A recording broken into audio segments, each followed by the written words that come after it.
As we mark Arab American Heritage Month, President Joe Biden is convening the most diverse cabinet in U.S. history.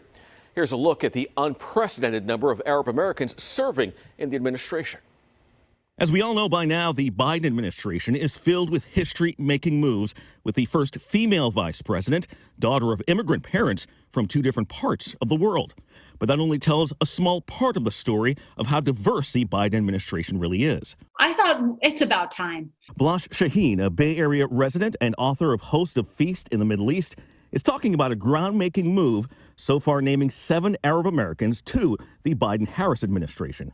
We hope to hear from experts what non-political solutions they might think are viable on this challenging public health crisis.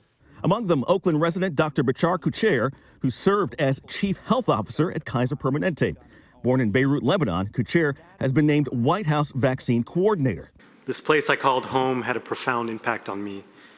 And then there's Mahir Battar, tapped to be senior director of intelligence programs at the National Security Council. It's extremely important in terms of geopolitical situations. The Palestinian American now has a seat at the table regarding the coordination of policy on national security issues and even America's security on the national stage. Palestine, Israel, it is hopeful that Biden is trying to open diplomatic communications between both parties. So I hope that that will bring a peaceful resolution. There are over 3 million Arab Americans across the country, a segment that came under increased discrimination following the 9/11 attacks by Muslim extremists. The negative attention drove many Arab Americans to hide their identities out of fear of violence or verbal attacks. Johnny Camus, the first Arab American to ever serve on the San Jose City Council, has experienced the negativity firsthand. We're not just the originators of falafel, and shawarma, but honestly, most of the Arab Americans that I know of, they work really hard. Hard work now being recognized on our country's highest profile stage. Among the others is Hadi Amr, a Lebanese American. He's been named Deputy Assistant Secretary of State for Israel, Palestine at the U.S. State Department. There's also Rima Doden, who was named Deputy White House Director of Legislative Affairs.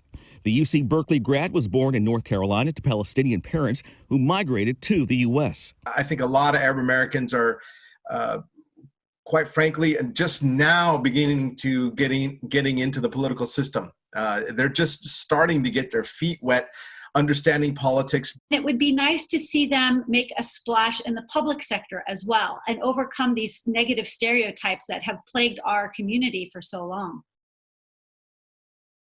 Now, there are those who view President Biden's commitment to Arab Americans with skepticism. Some point to his long support of Israel dating back to his early days in Congress.